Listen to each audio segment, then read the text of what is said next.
My dad's new wife demanded that I break up with my girlfriend for my stepbrother, or leave. So, I left and never looked back.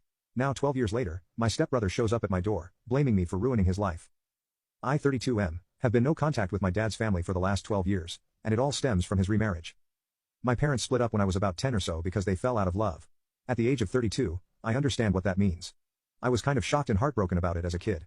Due to that, I ended up lashing out at my parents a lot, and we went to family counseling together. However, it really only felt like my mom was the one putting in efforts to understand my point of view, POV, while dad had a hard stance of accepting life as it comes to you.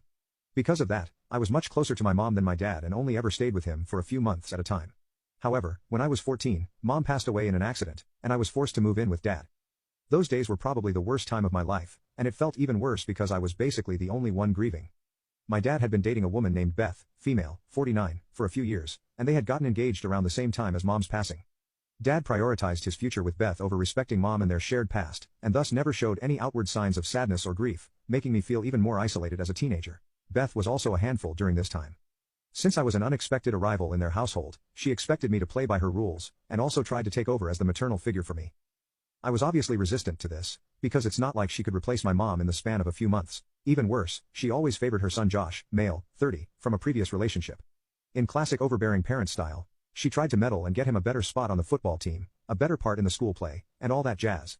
Josh, to his credit, usually called his mom out for all of this behavior, but she still acted like a smother regardless.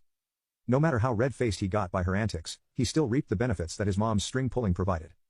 So my teen years were pretty rough, dealing with the loss of my mom, my whipped dad who never said a word against Beth, and a pretty distant stepbro who was always a little awkward around me. All I knew was that I'd keep my head down and move out after college was over. I ended up going to UNC, which was in my home state, and to save money stayed with my dad and his family.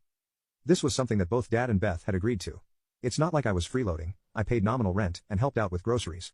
However, things got really tense after I started dating this girl Laura, female, 31, during my college years. I used to bring her home often. She had been introduced to the family, and it was clear that Josh had a thing for her. I didn't like this and had told him in private to stop acting like a creep around Laura, but it was clear that he still had feelings for her. Now, I thought it was just a crush and that it would pass, but this dude had fallen hard. He was dropping his grades in school, messing up his SE prep, and just acting like a lovesick puppy in general.